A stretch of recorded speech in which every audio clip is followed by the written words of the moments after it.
Primero tienes que tener los ingredientes, o sea, las frutas, y las cortas en trocitos pequeños y después les echas zumo de naranja encima, lo mezclas todo y pues ya está, es muy fácil. Así, con esta refrescante Macedonia, a rapazada do Colexio Campolongo despediu a actividade Horta Chef. Colofón a una actividad que tenían los niños que le llamamos Horta Viaxeira. Tenemos un trozo de huerto en Los Gafos y iban cuidando de su parcela de huerto. Y como colofón, al haber estado trabajando en la huerta, decidimos hacer lo que es la Horta Chef. O centro contou coa inestimable axuda de coñecidos chefs da cidade que propuxeron ao alumnado a elaboración de diferentes pratos.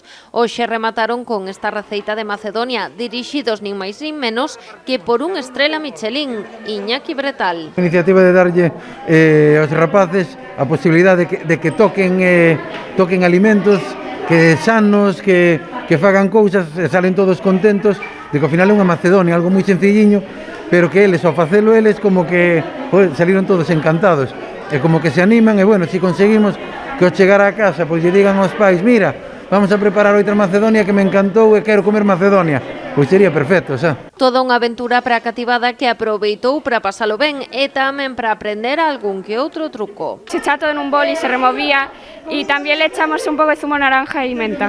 Estuvimos un rato haciendo la Macedonia y pues bueno, ahora disfrutar de nuestro trabajo. Buenísimo, está buenísimo. Sí, está buena, está muy buena. Coas clases a piques de rematar, nenos e nenas reciben cos brazos abertos esta actividade, rompendo un pouco a rutina que trouxo este curso tan raro para todos. De que con el coronavirus no se pudieron hacer muchas actividades, pues con esto se disfruta. Tienen en recreo su parcela, en clase su parcela.